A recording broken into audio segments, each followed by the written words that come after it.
approach to your child's learning struggles. Just blessed to have you all in the room. And if you'll allow me to, I'd love to pray over each and every one of you and over the conference. So, Lord, we ask that you watch over everybody in this room today. Direct them to the people, and the information, and the things they're seeking, Lord. You know their path, so direct them in that path of who they need to listen to and be attentive to.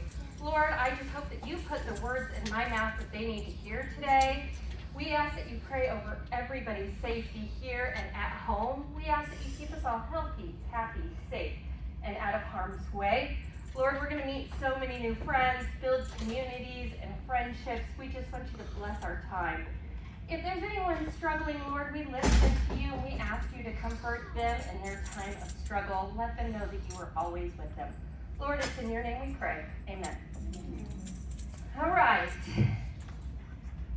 Sorry, I keep touching my mic and it's making loud noises, so that'll be my disruption for the day. My name is Lacey Davis.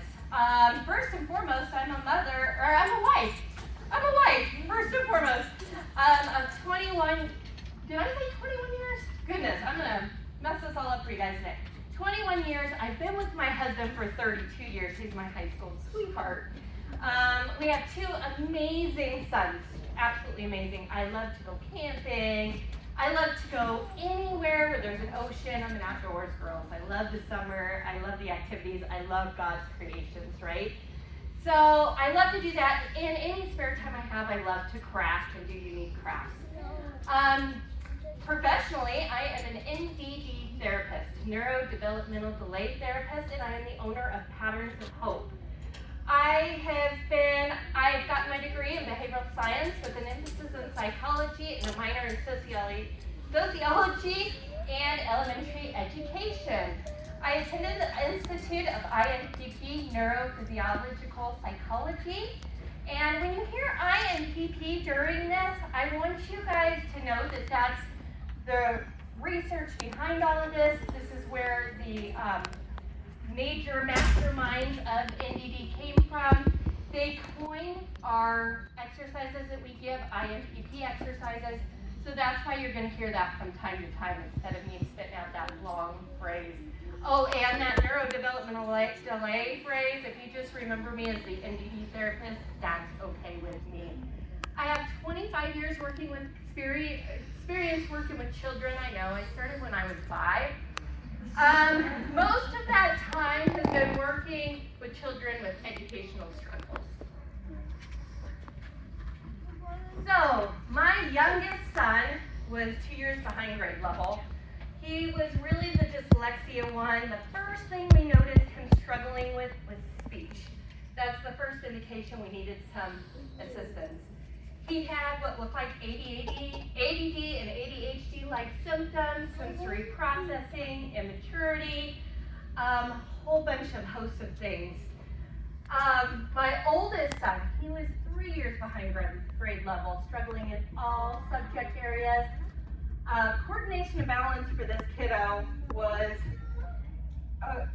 risky. He was the one that was scared and afraid to fall over. I remember at one point him barreling down a hill on his bike, and he fell and scraped his knee just a little bit. Every one of you heard that scream that day. So he was definitely sensory processing. We saw speech delays in him, immaturity, stress and anxiety, and we even saw some autism tics where people were asking, maybe you should get him tested for autism and going down that path. My youngest son, I have to say, on the complete opposite spectrum, was the one that climbed to the top of anything, would jump off just to give me a heart attack. Balance and coordination was not there, even though he thought it was. So kind of the opposite. God never gives us the same child, right? He always wants to keep us guessing. So our story going through the NDD process, or towards the NDD process, I should say, is I was public school taught. I didn't know any different, so we started there. And we were in so many IEP meetings, sitting there listening and just asking, what more could we do? You see, we were getting help and support from everybody, and everybody cared for our kids, but nothing was seeming to stick.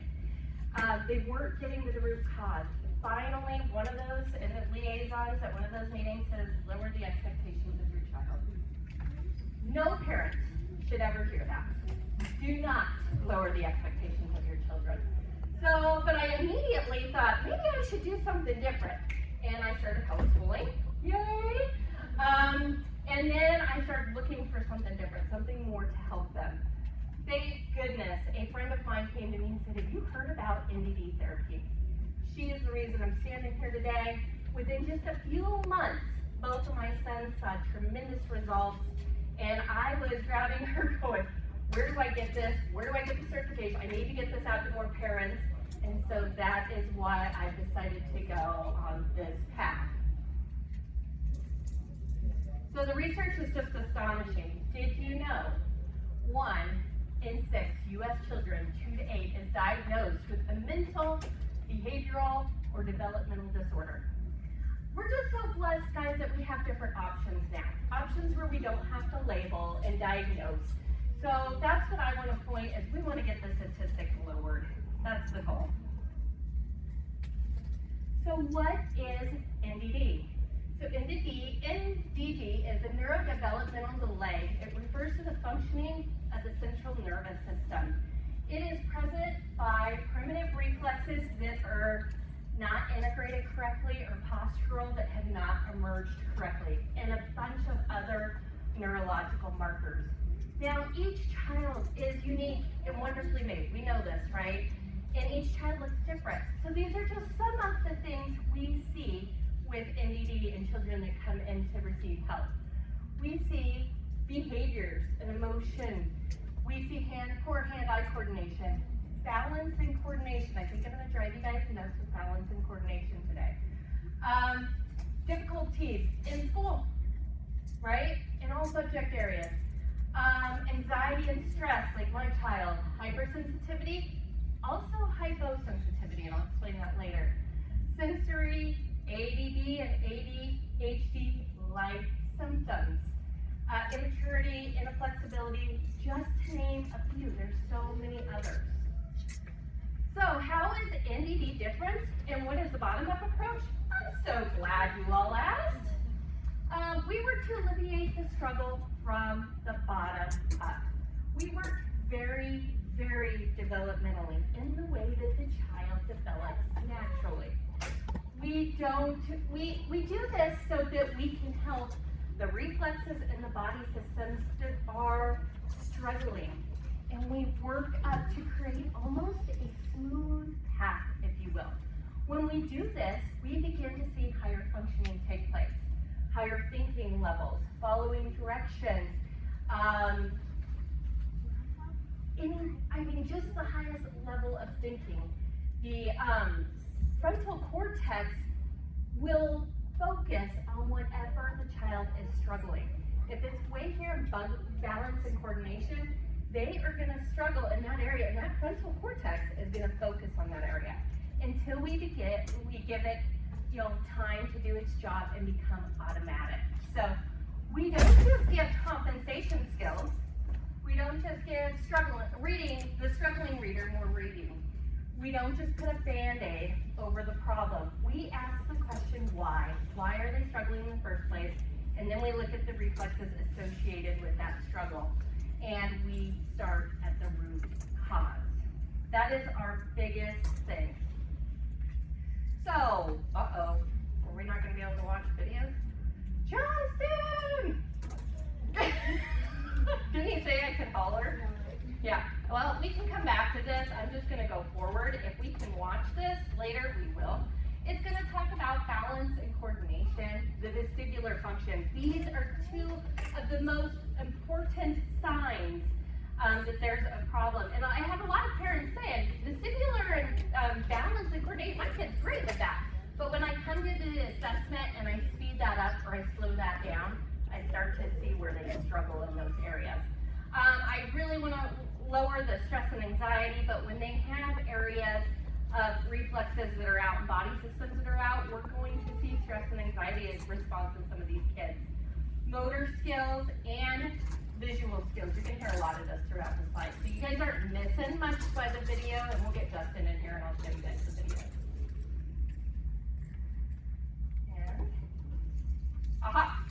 balance and coordination in the vestibular system. Balance is the first system to develop just 16 weeks in utero. So when I talk, we start very developmentally. We're even starting in utero because we look at that body system because it really works with the reflexes to help facilitate balance. This is myelinated at birth, and if there's a problem with this area, we're going to see, of course, for balance, we're going to see difficulties in sitting, crawling, walking, standing, all the areas. We know that crawling is so important for higher learning. Poor muscle tone, this child's going to be easily distracted. That kid that goes from here to here to here. Again, difficulty sitting still like ADD, ADHD. We're going to see poor organization skills and some poor sensory processing. And it takes like 3 clicks of my mouse to get my computer to operate. Hey, what do you think of when I say reflex? Most people think of that doctor hitting your knee. And that's true, he is checking for a reflex, but we go into checking for more reflexes. I wish I could get this out to other practitioners and doctors so that they can start checking for these at a younger age. But reflexes are strong stereotype movement that help that baby survive outside the womb, and then develop more advanced skills to take on postural reflexes, which is an older kid reflex, and then adult reflexes. How does patterns of hope help the body system and the reflex that have not integrated correctly? Well, we want to give that reflex or that body system just a little bit more time or practice. That kid just needed a little bit more practice. We don't all get reading at 7 years old and we're off and running, or we wouldn't be in here today. So we need to give them just a little bit more exercise or practice. So what we do is we give them an IMPP exercise that mimics in utero movement and birth movement, early childhood movement, usually up to that first year of age. And we give those movements just to help that reflex do its job so it can develop into those postural or adult reflexes as they should have in the normal developmental process.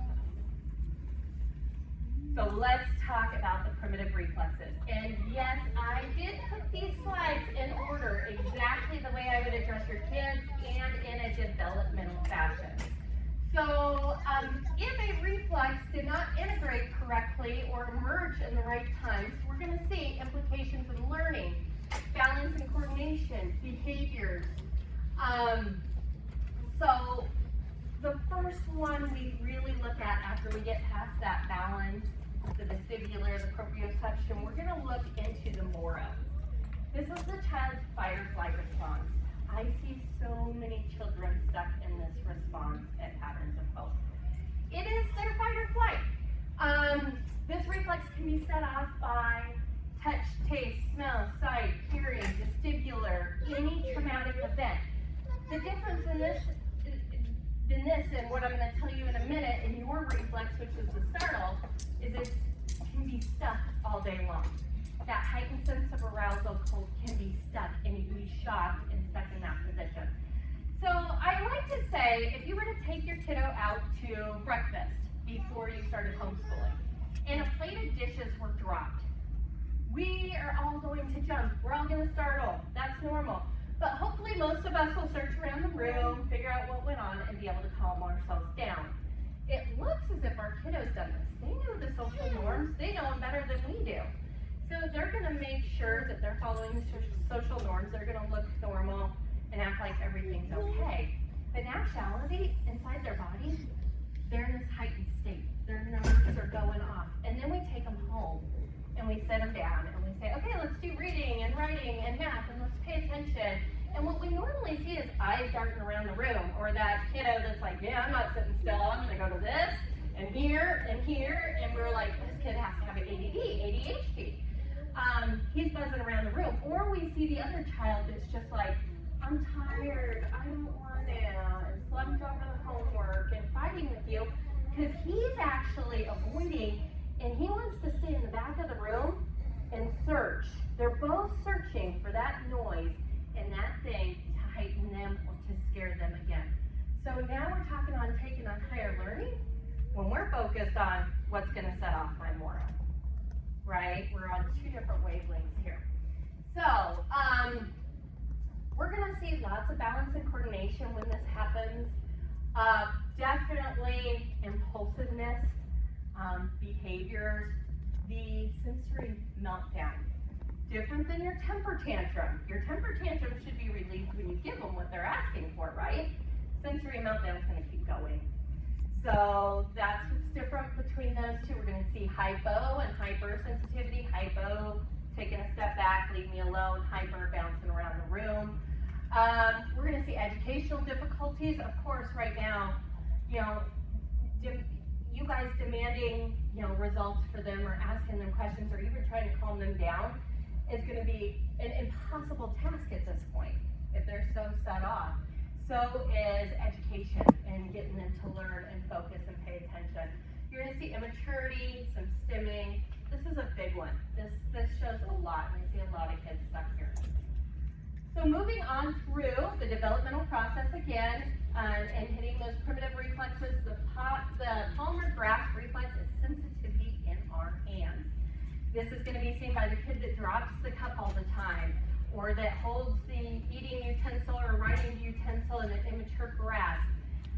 It is amazing when I've done my research how closely related our hands are to our mouth. So you're going to see speech difficulties. You're going to see articulation difficulties. So then we're going to go right into the rooting reflex. And look, is the kid that has this still intact, he's going to be putting his clothes in his mouth, his hair, anything he picks up is going to go in his mouth. So you're going to see that. And then articulation, again. Then we're going to go on to my favorite, which is the spinal gland. And if you do research on this, it's getting a lot of attention in the ADD and ADHD-like symptoms, and for good reason. This reflex is located like here, and it's uncomfortable to sit still and to stand still, and I think I have it today. And they're going to go from thing to thing to thing to thing because it's uncomfortable for them. And at its most heightened, you're going to see bedwetting and incontinence issues. So we really work with this reflex. I have a lot of kiddos I work with this one. And then the plantar reflex, that's the sensitivity in the feet. So you're going to see your toe walkers, more graphinal insecurities, and you're going to see just overall, like not wearing flip-flops, walking through the grass, either wanting shoes on or shoes off, stuff like that. Just any sensitivities in the feet.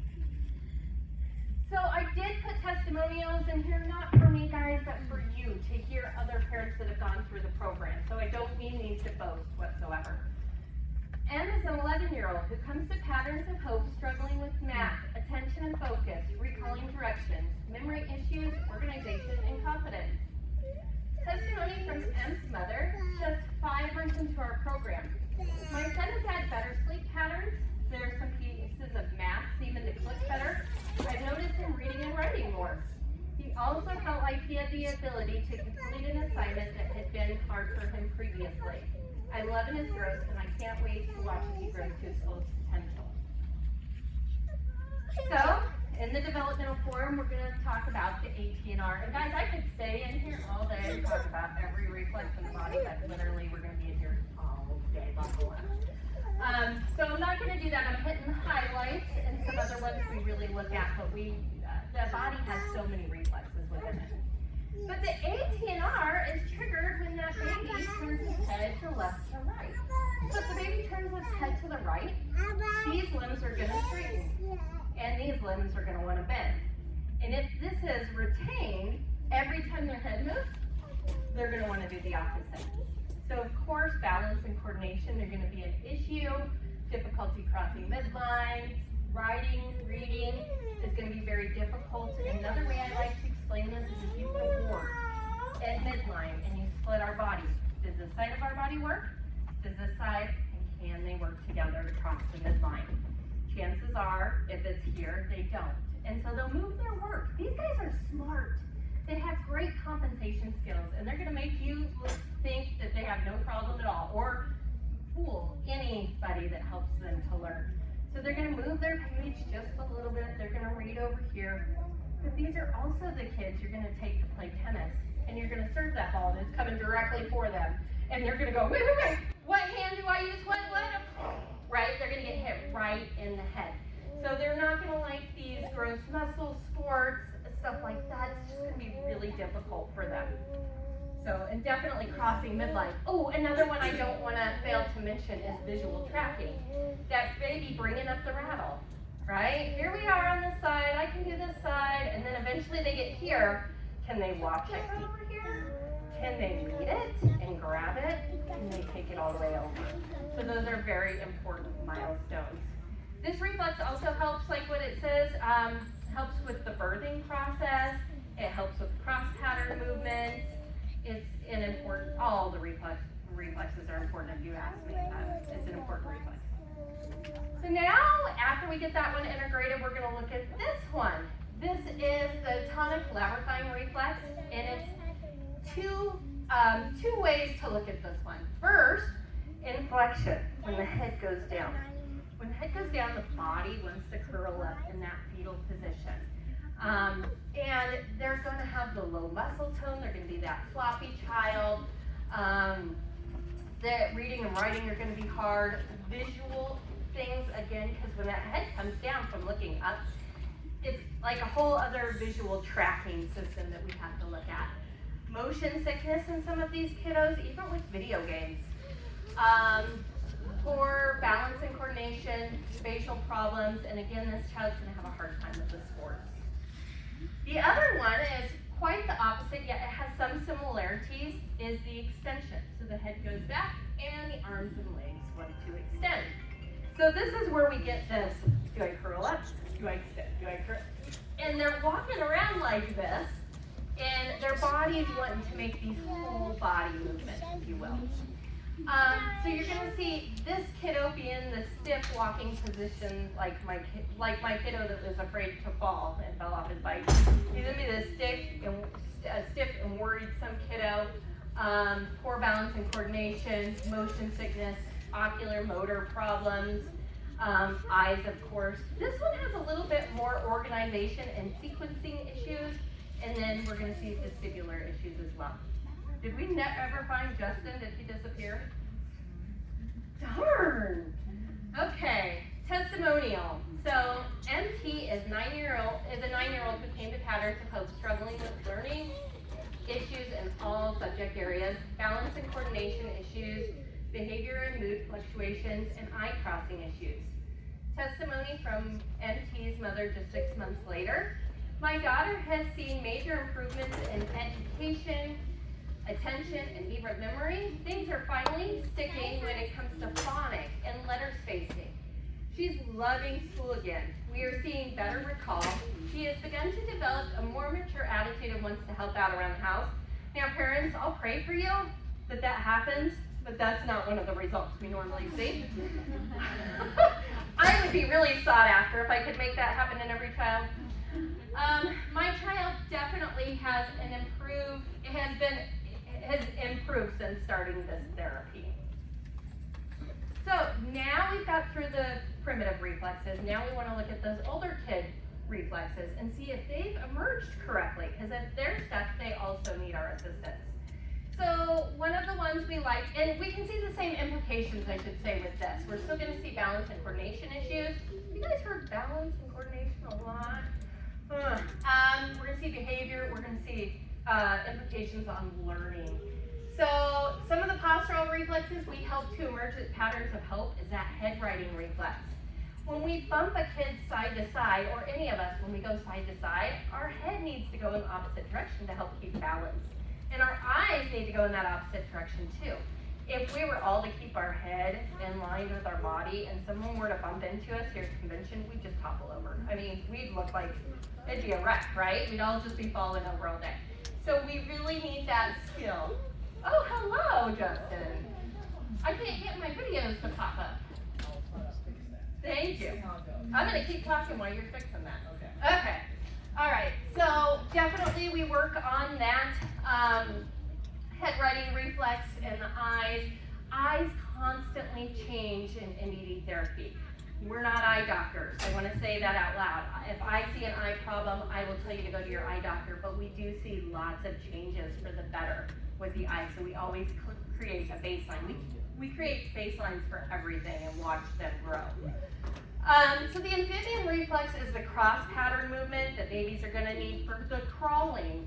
And more, if we can address that issue and that cross pattern issue, the head riding issue, we're going to see better forms of gross muscle movement, and we're going to see that kind of thing coming around. And then segmental rolling reflex is going to look at the hip. The hips have to move too so we can keep ourselves balanced. If our hips just stayed still, then we got this upper part, but our hips are now straight. So we got to have all those pieces to facilitate balance. So, do some videos? Oh, we're going to do some videos. Now I'm going to direct you back up to the top. And guys, because my video is not even, my picture is not even on the video. Right here. Yeah. Let's see if the other one's there. Nope. I'm not sure. A link. Yeah. No, I play it right from here.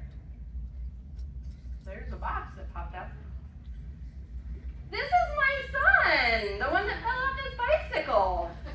He's my IT guy now. Oh, there it is.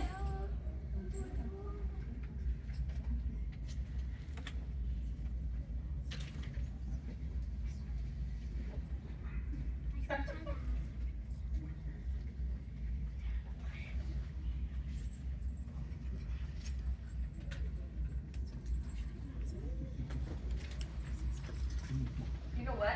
While you're doing that, I have other resources, and I'm going to grab my phone and keep going through the slides, because I'm not going to waste anybody's time today. Oh, no, I'm not. He's recording with my video in the back of the room. Okay. All right, well, we'll just...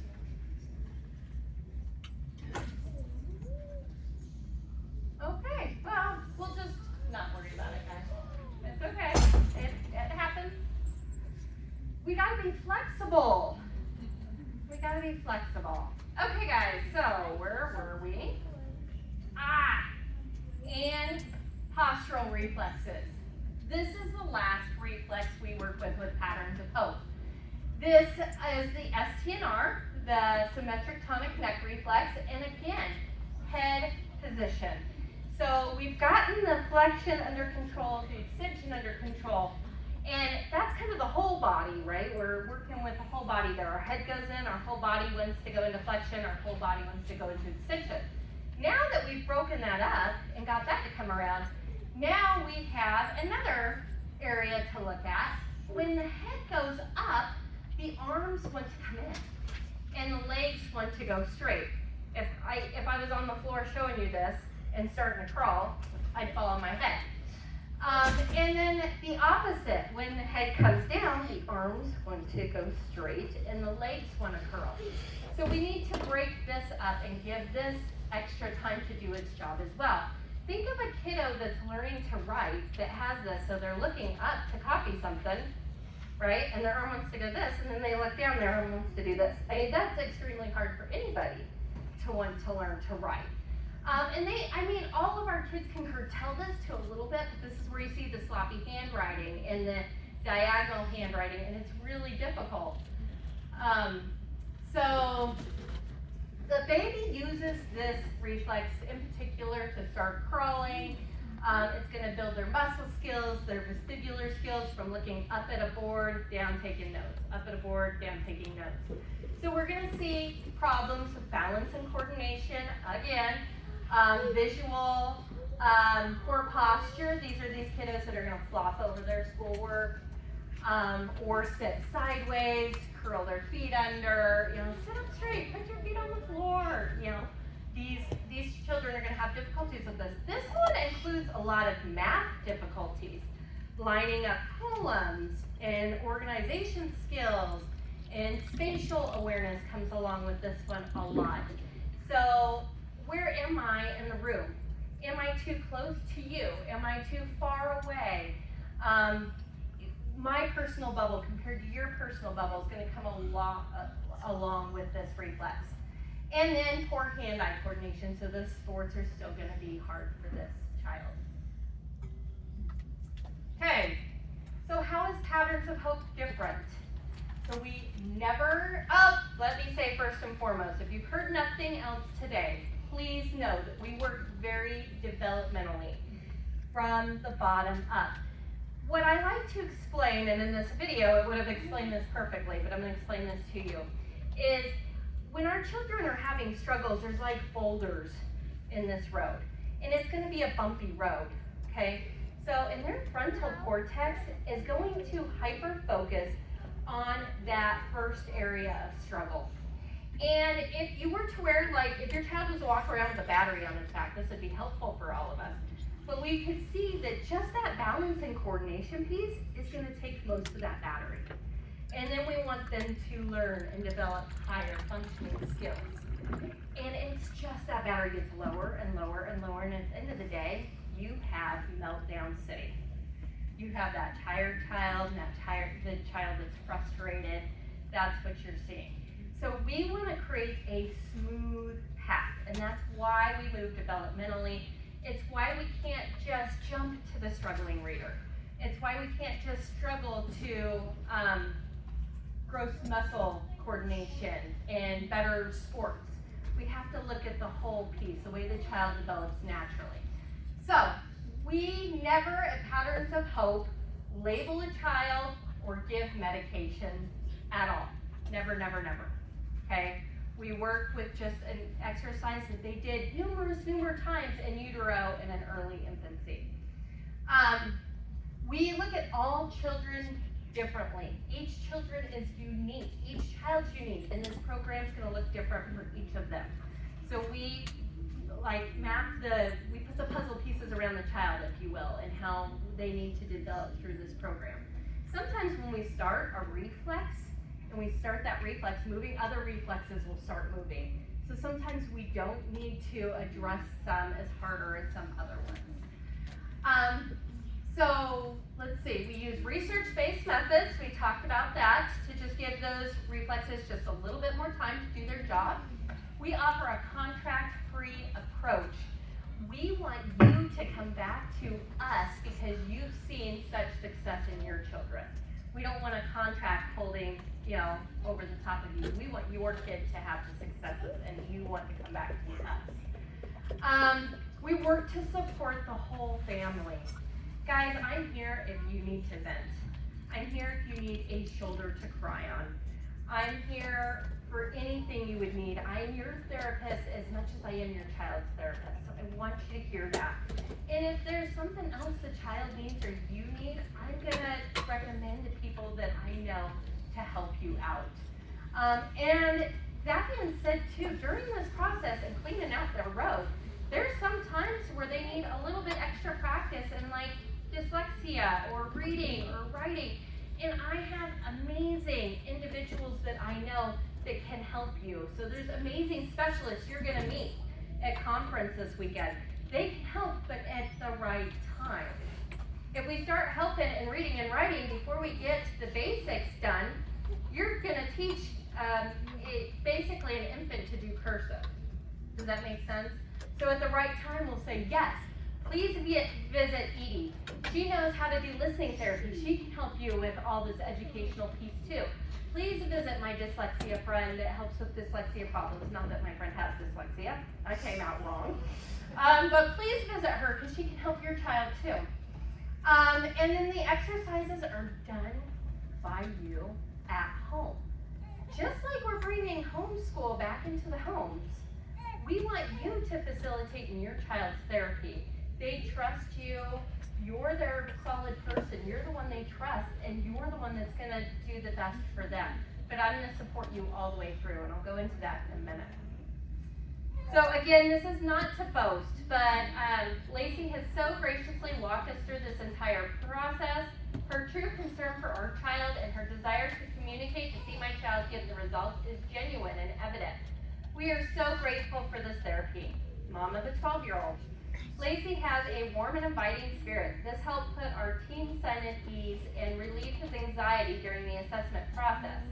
Lacey's weekly check-ins helped make us feel confident that she is on top of my son's NDD therapy and a partner with us during this process. We are excited to see our son having an easier time managing school, expressing his thoughts, and dealing with life skills. We see the potential that has been locked inside our son being released. Thanks, Lacey, mom of a 17-year-old. I work with children usually around 4 years of age, and I work with them as long as they're at home with the parent support. So what does a full assessment look like? So we test for growth, muscle coordination, and balance. I know you're surprised. Patterns of motor development, cerebellar involvement, rapid alternative movements to see if they can stay in rhythm. Another thing our amazing video would have pointed out to you guys. Ocular motor and visual screening. We give you an exercise immediately.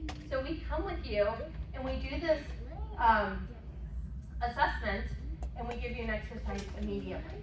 We've heard too many stories about people going months and years before they're able to get their children help, and we don't want you to wait any longer. We complete a diagnostics report on all our finding, and we definitely spend at least an hour with you guys explaining that report and answering any questions. And you can share that report with anyone. So how do we get started? What does the program look like moving forward? The first step is by scheduling a phone consultation. I can talk all day long about we can probably help your kid with this and that and the other, but your kid's unique. So we need to talk about your kid's unique struggles. I need to see what the program's gonna look like for them. And then I leave it up to you. Does patterns of health look like the right fit for you and your family? Does your child look like the right fit that we can help? And so we work together, but ultimately, this is your decision. So I let you pray on it and then get back to us with what you want to do. If you decide to move forward, we schedule that initial assessment.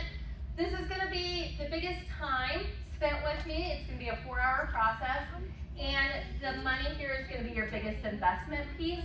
But you get that 10-page report, you get my undivided attention. You can call me day in, day night, ask questions or concerns, any of that. I'm here to support the whole family again. And then the third is the assessment follow-ups. They're only every 8 weeks because we give an exercise that needs to be completed for about 8 weeks before we move on to another. So if you ever have a question or you're wondering if you're doing an exercise correctly, I always check that. Goodness, I'm going to hit that all day long. I always double check that exercise for you at no cost. I want to make sure your safety of your child is always my utmost commitment and concern. I want to make sure that they are safe and we're doing the exercise correctly. So I'm going to save you time and money though, because we don't have you come in and out of our office 3 to 4 times a week, and we don't come in and out of your house 3 to 4 times a week. And actually, presently, I'm coming to you for the full assessment, and I'm coming to you every 8 weeks for those reviews. If you live outside our coverage area, we can meet at a library and do this, or we can do Zoom. I'm working with a lot of people that are out of state and even out of the country. So hopefully saving you time and money. Nobody has time for 3 days a week coming in and out of our office. The key to your child's success is consistency, consistency, consistency. The exercise you need to complete every night, 7 days a week. The exercise will only take at most 15 minutes, and it's a time for you guys to relax and bond with your child during bedtime. Right before bedtime is what I recommend. Reach out if you have any concerns. I'm always here to help you. I love to celebrate your child's successes with you. And I reach out every Monday called Monday Check-ins. And I reach out to you and I make sure if you have any questions, concerns, what your child's up to, and we can have discussions. Again, consistently doing the exercise every night is so key. So, my youngest child, the one that jumped off the highest buildings and gave me a heart attack, The one that was 2 years behind grade level, struggling in speech, ADD, ADHD, emotional ups and downs. He's doing great. He's getting all A's and B's. I couldn't be more happy. He just went into a higher competitive soccer team. So his balance and coordination has improved, which is great. His immaturity is appropriate for a 13-year-old. Any behavior or emotions, though, he's a great kid, are gone. He is an improved version of himself, and we are so proud of his accomplishments. Now, not to point him out in the back of the room, but the one that struggled, 3 years behind grade level, all academic areas. He was the one that was worried. He was the one, he's giving me bad looks from the back of the room. He was the one that balance and coordination issues, that fell and scraped his knee on his bike. Well, he is mountain bike riding now, barreling down mountains. Don't ask me where that came from. And he is teaching others to enjoy the love of bike riding. So he's helping middle schoolers, and we're so proud of him.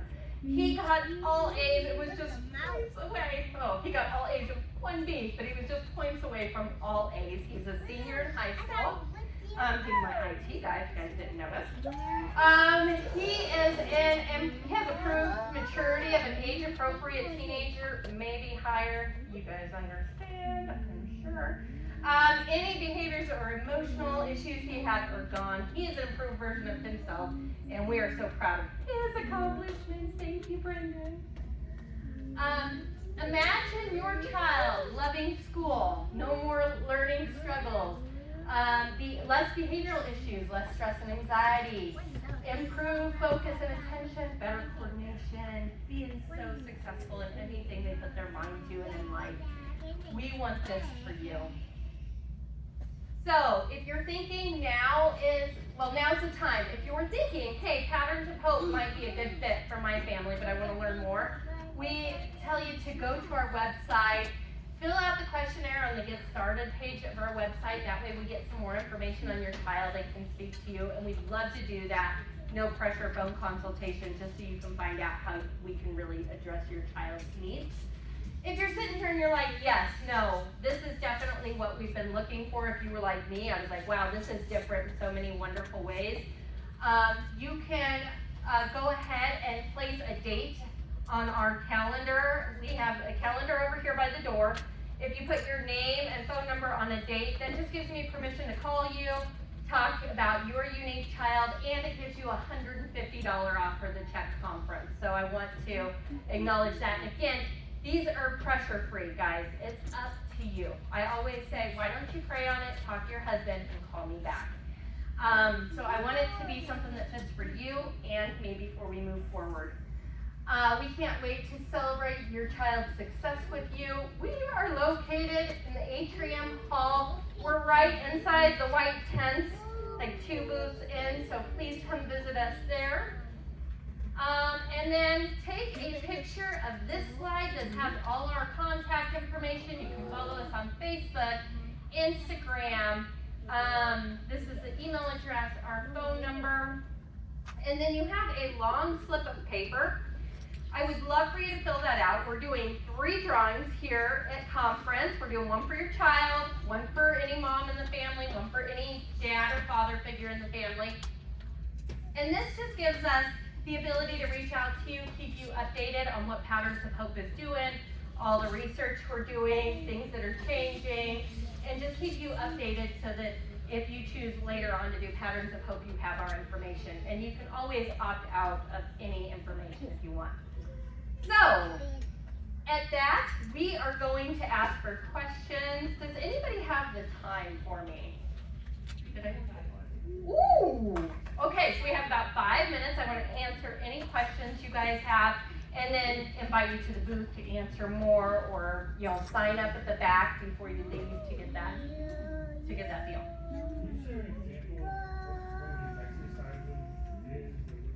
Yes, thank you. So I don't want anybody running home and doing these exercises without me. I've had parents do that off the internet. They'll find an exercise, they'll be like, I don't know what I did, but he's a totally different child.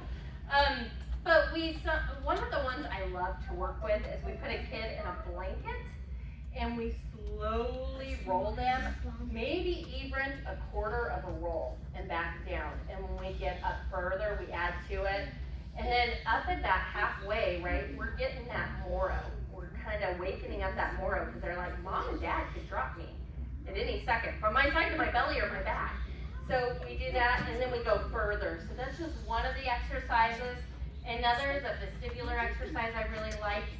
They sit in an office chair, and they cross their body, and they tuck their head, and you rotate this chair very slowly.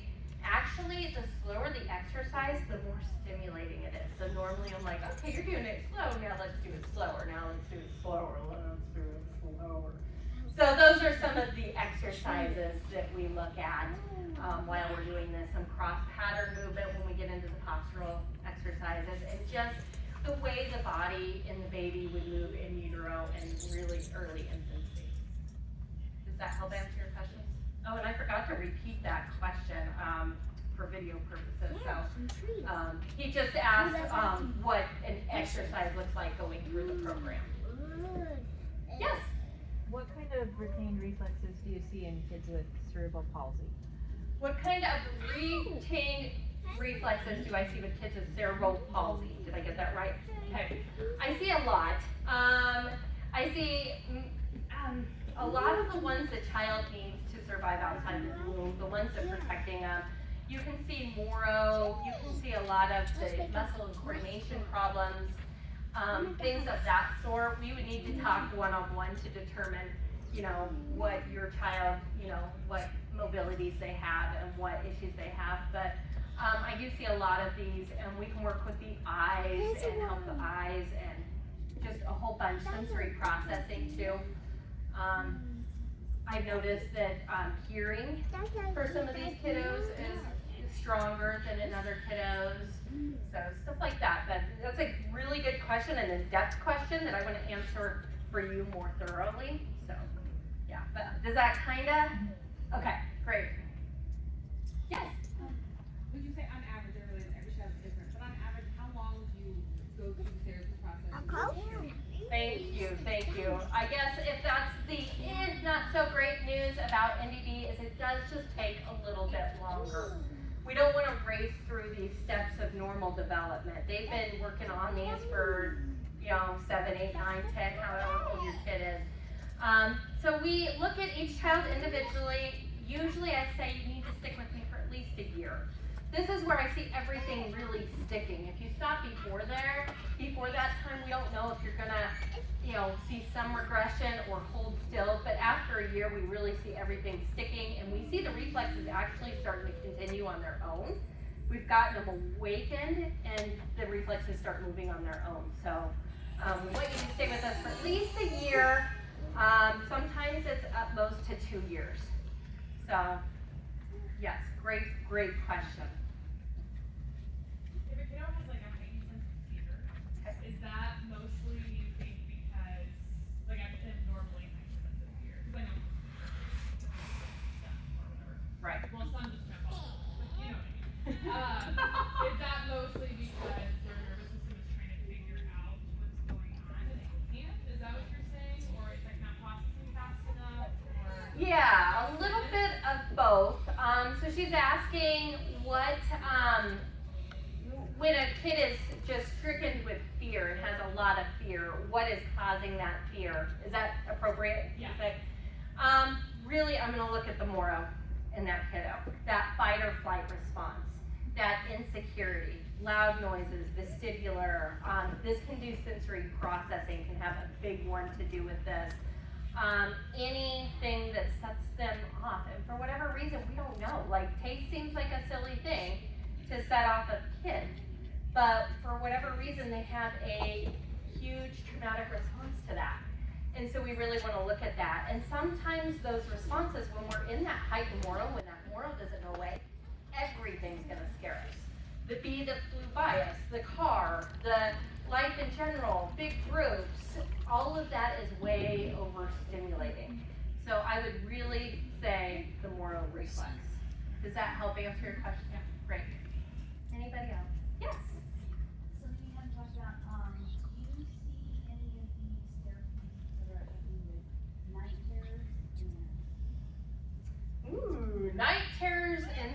sleepwalking is a question, and do I see therapies that help with that?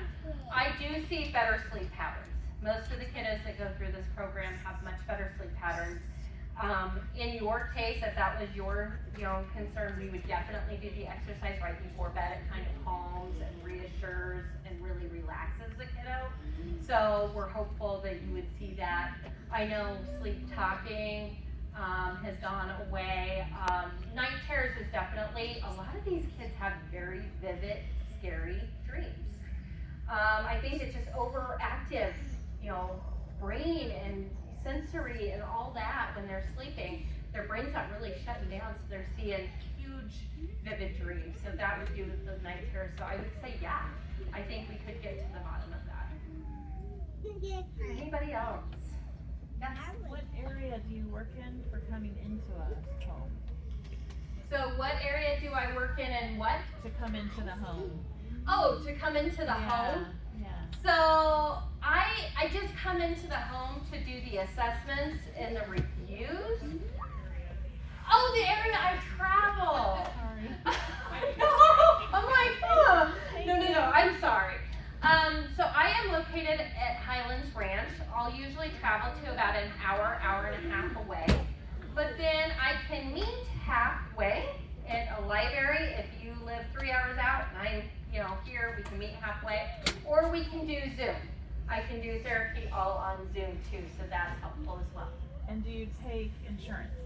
Oh, great question. And I'm going to say no, because unfortunately, government has their hands in insurance and would make me conform the exercises and the things I do.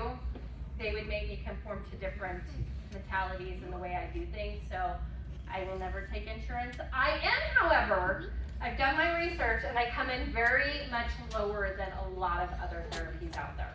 So, and again, it would determine what your child needs on to what the cost would be, but we can talk about that and I can offer you payment plans and such.